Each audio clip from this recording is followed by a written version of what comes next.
السلام عليكم اصدقائي، كيفين؟ لاباس عليكم؟ شوفوا لي هاد الانثى هادي اللي عقلتوا عليها، هاد الانثى الفستقيه اللي كانت عندي في المسرح.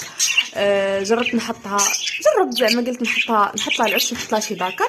حطيت لها واحد الداكر قبل من السمسم، ولكن ما كانش عندي التجربه الكافيه، لهذا انا قررت نحط معاه سمسم.